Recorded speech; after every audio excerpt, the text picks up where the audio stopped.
하나님 말씀은 고린도전서 10장 14절로 33절 말씀입니다. 많은 사람의 유익을 구하며 그들로 구원을 받게 하라. 바울의 신앙의 기준은 자기 자신의 믿음이나 자기 자신의 신앙 영적 지식의 깊이를 통해서 드러내 보이는 것이 아니었습니다. 분명히 자신의 기준은 다른 사람보다 훨씬 높고 영적인 힘도 더 강했고 신비한 체험도 많이 했을지 몰라도 언제나 자신은 스스로가 많은 사람들의 유익을 되는데 자기의 모든 부분들을 스스로 제한하였던 것입니다. 그것이 많은 사람의 유익을 구하는 바울의 신앙의 태도였습니다. 바울은 우상 숭배하는 것에 대하여 분명한 가르침을 고린도 교회 성도들에게 오늘 본문을 통해서 이렇게 주고 있습니다. 그런즉 내 사랑하는 자들아 우상 숭배하는 일을 피하라. 나는 지혜 있는 자들에게 말함과 같이 하노니 너희는 내가 이르는 말을 스스로 판단하라. 우리가 축복하는 바 축복의 잔은 그리스도의 피에 참여함이 아니며 우리가 떼는 떡은 그리스도의 몸에 참여함이 아니냐. 떡이 하나요 많은 우리가 한 몸이니 이는 우리가 다 한 떡에 참여함이라. 육신을 따라 난 이스라엘을 보라. 제물을 먹는 자들이 제단에 참여하는 자들이 아니냐. 그런즉 내가 무엇을 말하느냐. 우상의 제물은 무엇이며 우상은 무엇이냐. 무릇 이방인이 제사하는 것은 귀신에게 하는 것이요 하나님께 제사하는 것이 아니니 나는 너희가 귀신과 교제하는 자가 되기를 원하지 아니하노라. 바울은 우상에게 바쳤던 제사 음식을 먹는 것을 교회의 성찬과 비교하여 설명을 하면서 명확한 영적 기준을 설명해 주고 있습니다. 바울은 성도가 교회에서 성찬을 통하여 서로 떡을 떼며 마시는 것이 그리스도의 몸에 참여하는 것이요 함께 참여한 자들과 한 몸을 이루는 것을 의미하는 것처럼 우상에게 제사한 그 음식을 먹는다는 것은 바로 그 우상과 한 몸을 이루는 것이고 우상 숭배하는 자들과 한 몸을 이루는 것임을 명확한 영적인 원리로 설명해 주었던 것입니다.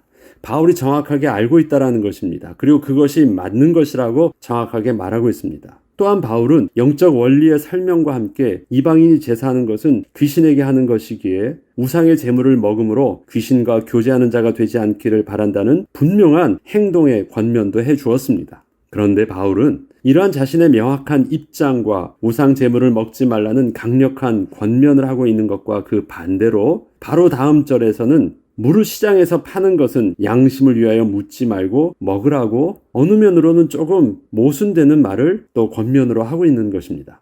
이것은 실제적으로 성도의 삶 속에서 발생하고 있는 신앙의 양심의 문제에 대하여 어떻게 대처해야 하는지 올바른 방향을 저들에게 제시해 준 것이었습니다. 이것은 율법에 기록된 하라, 하지 말라의 문제로 접근할 수 있는 것이 아니었기 때문이었습니다. 이방인 사회에서 그리스도인이 된 자들에게는 한 가지 고민이 있었습니다. 모든 사회 활동들이 이방인들과 우상 숭배하는 자들의 그 문화 속에서 함께하고 있었기 때문에 비록 자신들은 그리스도인으로서 신앙의 양심을 따라 올바르게 살려고 해도 주위 환경이 직간접적으로 우상의 음식과 문화에 영향을 받을 수밖에 없었던 것이었습니다.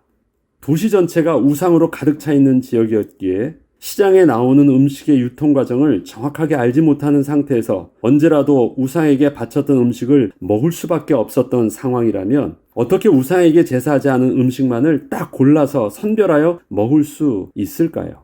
또한 하나님을 섬기지 않은 사람들과 사업을 하거나 서로 친숙한 교제를 할 때 저들 속에 있는 거짓과 그리스도인의 신앙의 양심에 반한 문제들을 어떻게 다 알고 선택적으로 그것을 구별하며 저들과 만남을 이룰 수 있을까요?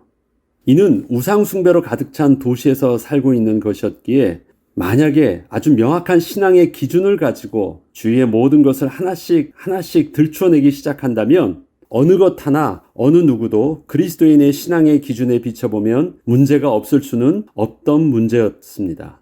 다 걸리지 않는 게 없어요. 이 사람은 이것 때문에 문제, 이 음식은 저것 때문에 문제, 막 하나하나씩 뒤집어지기 시작하면 그냥 지구를 떠나야 되는 문제처럼 거기에 있을 수가 없는 것입니다. 우상의 문화의 영향력은 절대 피할 수 없었던 것입니다. 바울은 자신이 이방인 전도를 위해서 우상 숭배로 가득 찬 도시로 들어가고자 했을 때에는 이러한 문제를 가슴에 안고 들어온 것이었습니다. 그걸 모르고 들어간 것이 아니에요. 그리고 저들 속으로 들어가서 저들에게 그리스도의 빛을 비추고 저들을 구원을 얻게 하고자 한 것이었습니다. 그 문제를 모르는 것이 아니에요. 이 때문에 바울은 자신에게는 명확한 율법의 원칙이 있음을 설명하면서도 그 율법을 뛰어넘는 하나님의 더 우선적인 생명의 법을 통하여 율법을 무시하는 것은 아니었지만 상황에 따라서는 율법이 아닌 신앙의 양심을 따라 행하여야 함도 그래서 이렇게 설명을 하고 있는 것이었습니다. 23절로 24절에 보면 모든 것이 가하나 모든 것이 유익한 것이 아니요 모든 것이 가하나 모든 것이 덕을 세우는 것이 아니니 누구든지 자기의 유익을 구하지 말고 남의 유익을 구하라. 바울이 모든 것을 다 할 수 있다고 한 것은 현재 우상의 제물을 아무 거리낌 없이 먹는 자들의 양심을 대변하는 말이었습니다. 저들은 분명 주님도 하나요 성령도 한 분이시고 하나님 외에는 참된 신은 없는 것이기 때문에 우상의 제물이라는 것은 본질적으로 없다는 입장에서 단지 음식으로 여기고 먹어도 된다는 것이었습니다. 이에 대하여 바울은 저들이 보지 못하고 있는 또 다른 영적 기준으로 저들의 어리석음을 지적하며 권면을 하면서 모든 것이 다 유익하지 않음을 또한 설명해 준 것입니다. 다 할 수 있어요. 그러나 다 유익하지 않다라는 것입니다. 그리고 유익하다는 것을 또 다른 표현으로 다른 사람에게 덕을 세우는 것이라고 좀 더 구체적으로 설명해 주고 있습니다. 덕이란 남의 유익을 위하여 신앙의 양심을 사용한다는 것을 그렇게 말하는 것이었습니다. 25절로 30절에 보면 계속해서 이렇게 설명을 합니다. 무릇 시장에서 파는 것은 양심을 위하여 묻지 말고 먹으라. 이는 땅과 거기 충만한 것이 주의 것임이라. 불신자 중 누가 너희를 청할 때 너희가 가고자 하거든 너희 앞에 차려놓은 것은 무엇이든지 양심을 위하여 묻지 말고 먹으라. 누가 너희에게 이것이 재물이라 말하거든 알게 한 자와 그 양심을 위하여 먹지 말라. 내가 말한 양심은 너희의 것이 아니요 남의 것이니 어찌하여 내 자유가 남의 양심으로 말미암아 판단을 받으리요. 만일 내가 감사함으로 참여하면 어찌하여 내가 감사하는 것에 대하여 비방을 받으리요. 알고 의도적으로 하는 것과 모르고 하는 것은 분명히 다릅니다.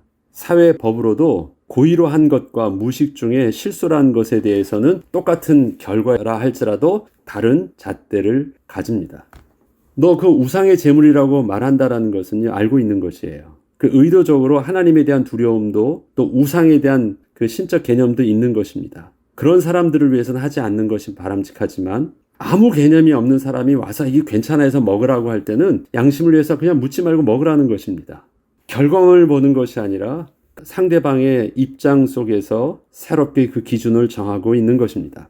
바울은 우선 자신도 우상의 제물을 거리낌 없이 먹을 수 있음을 말해주고 있습니다. 그런데 그 이유가 현재 우상의 제물인 것을 알면서도 무조건 무시하고 먹는 사람들과는 근본적으로 다른 이유를 들어서 분명하게 구분하고 있습니다. 율법의 기준이 아닌 덕을 위한 것으로 이방인을 살리기 위한 기준 속에서 그렇게 하라고 한 것이었고 자신도 그렇게 하고 있다는 것이었습니다. 이것은 바울 자신의 신앙의 양심과 믿음 안에서 우상은 분명 무시해도 되는 것이었지만 이것이 현재 새롭게 그리스도인이 되어서 비록 하나님을 경외하고는 있지만 지난날 우상 숭배를 하던 습관으로 인해서 우상에 대한 두려움도 함께 있는 자들이 혹시 바울이 먹는 음식으로 인하여 시험을 받게 된다면 그 사람의 신앙의 양심을 해치지 않기 위해서 바울은 기꺼이 먹지 않겠다는 것이었습니다. 바울은 이러한 자신의 덕을 세우는 신앙의 양심의 기준 속에서 결론적으로 이렇게 말해주고 있습니다. 31절로 33절에 보면 그런즉 너희가 먹든지 마시든지 무엇을 하든지 다 하나님의 영광을 위하여 하라. 유대인에게나 헬라인에게나 하나님의 교회에나 거치는 자가 되지 말고 나와 같이 모든 일에 모든 사람을 기쁘게 하여 자신의 유익을 구하지 아니하고 많은 사람의 유익을 구하여 그들로 구원을 받게 하라. 바울은 유대인에게나 헬라인에게나 하나님의 교회나 거치는 자가 되지 말라고 합니다.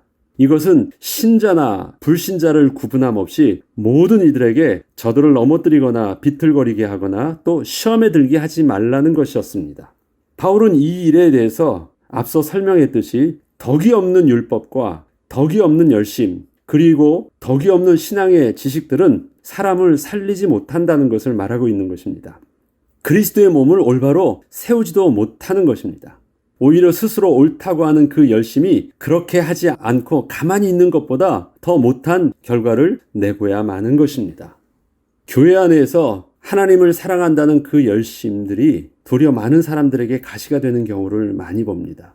지금 고린도 교회 성도들의 분쟁과 갈등은 뭐냐면 양쪽 다 하나님을 사랑한다고 하는 열심의 그 에너지가 그렇게 교회를 또 그리스도의 몸을 찢고 있는 것이었습니다. 무엇이 빠졌기 때문에 그렇습니까? 덕이 빠졌기 때문에 그렇습니다. 덕은 세상 사람들이 말하는 그냥 착한 것, 관용을 베푼다는 것이 아닙니다. 생명을 살릴 수 있는 영적인 비밀, 하나님의 은혜 안에 거할 수 있게 하는 영적인 비밀, 그것이 바로 그리스도 안에서 유익을 구하는 모습이었고 덕을 구하는 모습이었던 것입니다. 그리스도인의 자유는 무엇이든지 다 할 수 있고 다 사용해야만 하는 자유가 아닙니다. 있으니까 다 쓴다는 것이에요. 내게 주신 것이니까 다 쓰는 것이 틀리지 않다라는 것입니다. 그래서 자신에게 있는 모든 자유함과 그 권세를 마음껏 다 배출합니다. 틀리지 않다라는 것입니다. 주님께서 주신 권세라는 것입니다. 그렇습니까? 주님 안에서 주님의 덕이 드러나는 자유이고 주님의 생명이 살아나게 하는 자유이며 결과적으로 하나님을 영화롭게 하는 자유인 것이 주님께서 우리에게 주신 생명이요 또 자유인 것입니다. 할 수 있는데 못한다는 것에 우리가 강박증을 가질 필요가 없습니다. 아니 내게 주어진 것을 왜 내가 못 쓰냐고. 다 쓰는 것이 바로 주님의 영광을 위한 것처럼 그렇게 미련하게 생각할 필요가 없습니다. 자유는 있는 것을 다 쓰는 것만을 말하는 것이 아니기 때문에 그렇습니다. 할 수 있어도 하나님의 영광을 위하여 내게 주어진 자유를 다 쓰지 않는 것도 나는 자유로 선택한 것입니다. 다 쓰지 않는 자유를 주님 안에서 누리는 것입니다.